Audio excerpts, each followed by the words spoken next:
They have these pre-planned answers. They say everything. It's very rehearsed. One of the beautiful things about you is that you freeball. Like, you get out and you do these huge events, and you're just talking.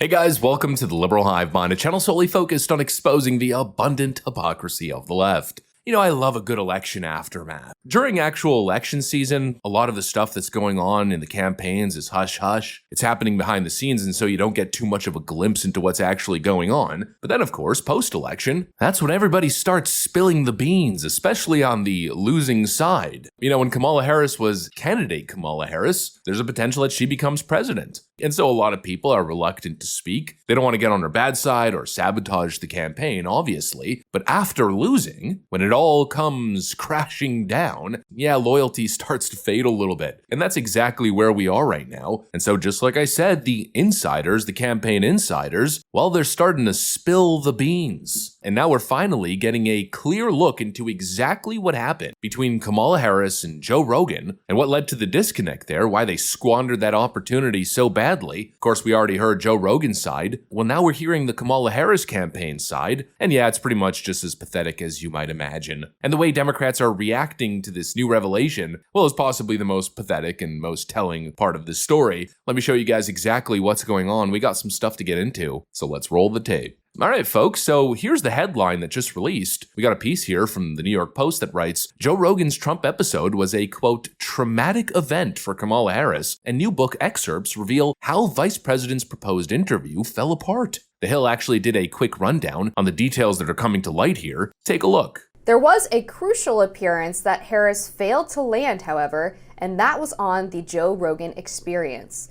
The Hill recently published an excerpt from a new book titled Fight, Inside the Battle for the White House by Jonathan Allen and Amy Parnes. The book details how the would-be Harris and Rogan podcast episode ultimately fell apart. In a nutshell, there was a back and forth between Harris's campaign and Rogan's, according to the book, and Rogan's conditions were clear. Kamala had to come to Austin, Texas, and no topics could be off limits. The book says that Harris's team struggled to find a reason to get her to Texas, since it was obvious to everyone that she would lose that state. After deciding to throw a rally in Houston, presumably to get her closer to Rogan, Harris's deputy campaign manager Rob Flaherty decided to propose a date. Friday, October 25th, he suggested. Rogan responded by saying that he had a personal day scheduled. What about Saturday morning, Flaherty asked. Only if it's before 8:30, Rogan's people responded. Then came the shock. The tone is different, Flaherty thought. The Vice President of the United States is offering to come to your effing show, and you keep putting up more hoops. Harris's team still wanted to make it work, but a new wariness set in. On October 22nd, the book continues, the same day the Harris camp announced the rally, the Associated Press reported that Trump would be Rogan's guest on the Friday, the personal day Rogan had originally reserved. Democratic strategist and former Obama alum John Cooper wrote on Blue Sky, wow, there's no way of knowing the extent to which this could have changed the election outcome, but Joe Rogan lied through his effing teeth and intentionally screwed over the Harris campaign. Yup, it's pretty much exactly what we expected, and what I find so funny is the response from John Cooper at the end there, because it perfectly exemplifies everything wrong with leftist thinking. Yeah, apparently it's still Joe Rogan's fault, and apparently Joe Rogan lied to the Kamala Harris campaign, because he said that he was taking a personal day, but what was actually happening was Kamala Harris was trying to book on the same day that he was already sitting down with Donald Trump, and so apparently Joe Rogan lied to the Kamala Harris campaign in an effort to sabotage them. What a pathetic excuse. You know, this is exactly what I'm saying with Democrats. It's never their fault, right? It's always somebody else's fault. In this case, it's Joe Rogan's fault, not Kamala Harris, who had ample opportunities to show up at Joe Rogan, but instead of just being a normal human being, calling, saying, hey, we want to show up, and then flying down, they were setting demands, going back and forth, trying to get him to come to them. Then I guess in a last-ditch desperate effort,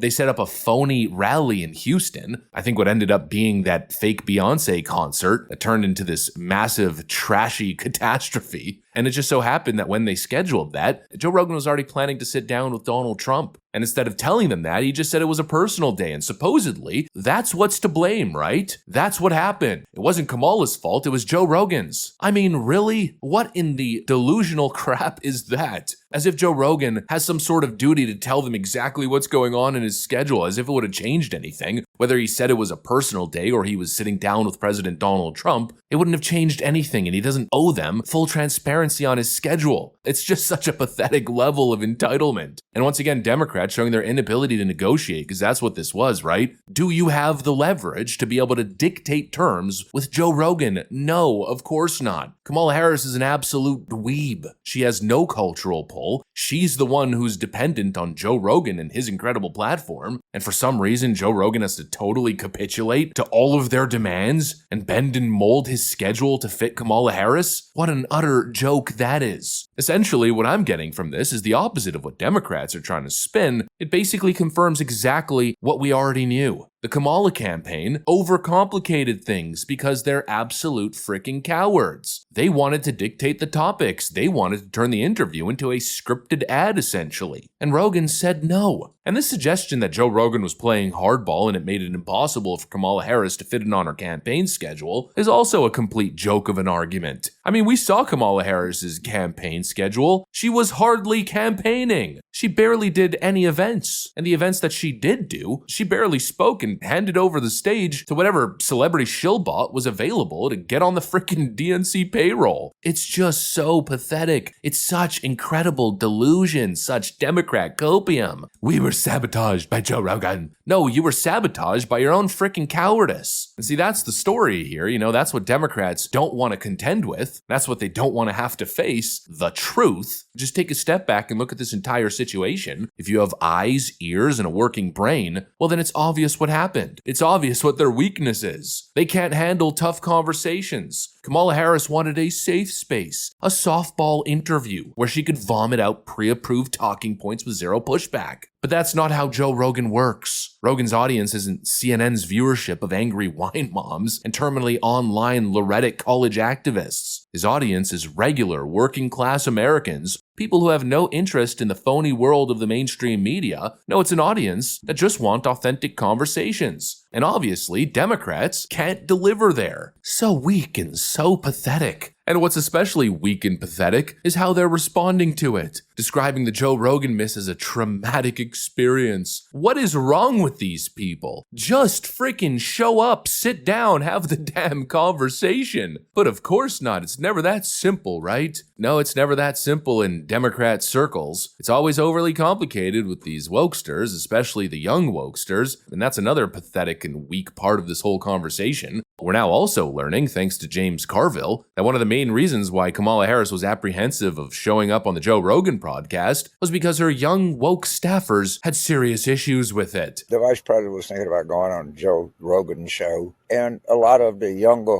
progressive staffers pitched a hissy fit.